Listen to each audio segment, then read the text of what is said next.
జనాలు మిమ్మల్ని బాగా అపార్థం చేసుకున్న ఒక విషయం ఏమైనా ఉందా సార్? దురదృష్టవశాత్తు రాజకీయాల్లోకి రావటం, తర్వాత 2019లో దురదృష్టవశాత్తు అంటున్నారా? అనే అనుకుంటున్నా. అంటే తెలుసుకోవచ్చు సార్, మీరంటే ఆ స్టేట్మెంట్ ఇచ్చారు కదా, దాని వెనుక ఒక రీజన్ ఏంటి? ఎవరైనా రాజకీయాలు ఏంటి పదవిని ఎంజాయ్ చేయాలని వస్తారు. నేను పోరాటం మొదలుపెట్టినప్పుడు నాకు ఎవడో కిరీటం పెడతాడని కాదు నేను పోరాటం చేస్తాను. నేను కష్టాలే ఒక రకంగా అనుభవించాను.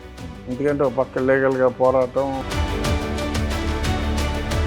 కంప్లైంట్లు వేరే అదర్ ఎలిగేషన్స్ పెట్టారు, కూడా తీసుకొచ్చారు సార్, బ్యాంక్ లోన్స్ గురించి ఎస్సీ ఎస్టీ అట్రాసిటీ కేసులు పెట్టారు. అదొక ముళ్ళు కిరీటం అంటారు మీరు? అసలు కిరీటం అంటే ఎవడన్నా నాకు పెట్టి ఉంటే అది ముళ్ళా లేకపోతే సార్, పాలిటిక్స్ అంటేనే కొన్ని ఫిల్టర్స్ ఉంటాయి, పద్ధతులు ఉంటాయి. ఒక గిరి గీసుకొని సెట్ ఆఫ్ ప్రోటోకాల్స్ మధ్యలో ఉండాలి ఒక పొలిటీషియన్ అంటే. మీరు అంత అన్ఫిల్టర్డ్గా వచ్చి మీరున్న పార్టీలోనే జరుగుతున్న ఇష్యూస్ మీద మీరు వాయిస్ ఇచ్చి బయటికి తీసుకొచ్చారు, అంతా ఫైట్ చేశారు కదా, దానికి రీజన్ ఏంటి సార్? వైఎస్ఆర్ కాంగ్రెస్లో ఓకే నేను ఆ పార్టీలో నెగ్గినా ఎందుకు సార్ మే 14th మీ బర్త్డే చేశారు సార్, ఎగ్జాక్ట్గా మే 14th రోజే మీ మీద ఇదిగో ఇప్పుడు మనం కూర్చున్న దగ్గర మీరు అది యాంటిసిపేట్ చేశారు సార్. మీ రియాక్షన్ ఏంటి సార్? మీరు బర్త్డే సెలబ్రేట్ చేసుకుంటూ ఉంటారు. అంటే సెలబ్రేషన్ చేద్దాం అనుకున్నది ఆ రోజు నైట్. నోటీస్ కూడా ఏమి ఇవ్వలేదండి? నోటీస్ బాగాలేదు, వచ్చిన తర్వాత కూడా రాసుకోదు. చాలా హై స్టాండర్డ్స్ మీరు థింక్ చేస్తారు, చాలా గొప్పగా బతుకుతారు, ఆలోచనగా అలానే ఉంటుంది కదా, అంటే డేరింగ్ అండ్ డాషింగ్ ఉంటారు, హై మైండ్ సెట్ ఉన్న వ్యక్తి మీరు. సడన్గా పోలీసులు వచ్చి మీ ఇంటి లోపలికి వచ్చి మిమ్మల్ని ఇలా చేస్తున్నారు అంటే మీకు ఎలా తీసుకోగలిగారు? ఏముంది వెళ్తాము, ఓకే వన్ డేలో. Are they legally right in doing that activity? It's utterly wrong. అందులో నావే పెట్టింది ఏంటి అది తెలుసా? అది రాజ్యద్రోహం అని బ్రిటిష్ టైంలో ఉండేది అది. But India democratic country, everybody has freedom of speech అని అంటారు కదా సార్. ఎవరు ఫ్రీడమ్ ఆఫ్ స్పీచ్ వాళ్ళకి ఉంటుంది కదా. మీరు జరుగుతున్న ఇష్యూస్ మీరు మాట్లాడారు, పోరాడారు, దాన్ని దీనికి మీకు ఎలా కన్వర్ట్ చేస్తారు? అది అనుకున్నాడు. ఇప్పుడు మీ కాళ్ళకి జరిగిన గాయాలు అన్నీ అంత క్లియర్గా పబ్లిక్గా సోషల్ డొమైన్లో ఫోటో పెట్టి ఈ ఐటీ చదివారు మీకు మధ్య. ఇప్పటికి కూడా దాన్ని అబద్ధమని చెప్పుకుంటా మాట్లాడతా. అబద్ధం చెప్పకపోతే ప్రపంచాన్ని వ్యతిరేకించే వాళ్ళు చాలామంది, బట్ మీ మీద ఇంత స్పెసిఫిక్ ఫోకస్ పెట్టేంత అగ్రెషన్ ఎందుకు వచ్చిందంటారు జగన్మోహన్ రెడ్డి గారు? అంటే నేను తప్పితే ఇంకెవరం మాట్లాడిన లేడు. సో అతని గురించి 100 మంది మాట్లాడితే నాతో పాటు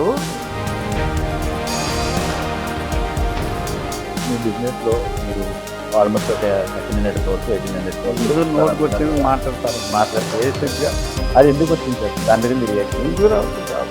అంటే 3 months బ్యాక్ కూడా ఏదో మళ్ళీ సుప్రీంకోర్టు దాన్ని పర్సూ చేయమని చెప్పేసి అంటున్నారు. దట్ ఈ డాట్స్ తెలియదు. జనరల్గా ఏంటంటే అందరికీ వ్యాపారం అంటే ఏమనుకుంటారు, ఏదో కిరాణా షాప్ అనుకుంటారు, ఏదో పలానా ఒడిది అని. ఈ 2000 కోట్లు 3000 కోట్లు పెట్టి ఒక ఇండస్ట్రీలో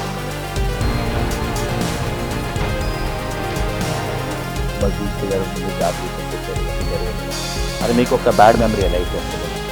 మళ్ళీ వినాలనుకోరు అట్లాంటి వస్తే కూడా చాలా బాధ ఉంటుంది. అదేం మధుర స్మృతి కాదు కదా. సో అలాంటి ఎపిసోడ్ని మీరు మళ్ళీ ఒక వీడియోలో జాఫర్ గారు అది క్రియేట్ చేసి రీక్రియేట్ చేసి అది చూపించారు కదా, చూపించడం మీరు బాధపడలేదా? బాగుంటుంది అసలు అడిగినప్పుడు. అది మీ మోటివ్ ఏంటి అది చూపించడం? జరిగిందే కదా, జరగలేదని నేను అనట్లేదు. అదే అంతే. అలాంటివి సాధారణంగా మనం మళ్ళీ తీసుకురాము, ఎవరికి చెప్పుకోం కదా బయట. అలాంటప్పుడు ఇందాక నువ్వు అడిగిన ప్రశ్నకి నోరు మూసుకోరా అని అప్పుడే నేను చెప్పొచ్చు. లేటెస్ట్ ఆర్కియోటిక్ టెంపుల్ గురించి నడుస్తుంది అండ్ బాగా చర్చలలోకి వస్తున్నారు, మీరు చాలా అగ్రెసివ్గా ఇచ్చి ట్రై చేస్తున్నారు. 100 సంవత్సరాలుగా ఒక రామాలయం ఉంది.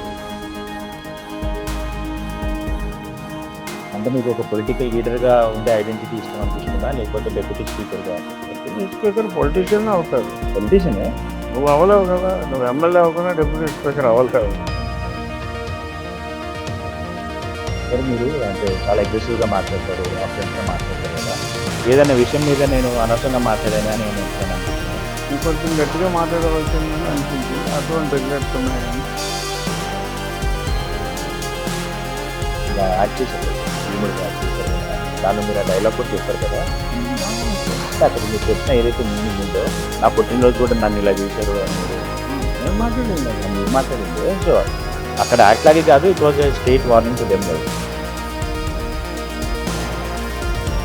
అది ఒక పొలిటీషియన్ ఈ ఐడెంటిటీ ఉంది కదా, మీకు రెస్పాన్సిబిలిటీ లాగా అనిపిస్తుందా, అలంకారం లాగా రెస్పాన్సిబిలిటీ అంటారు.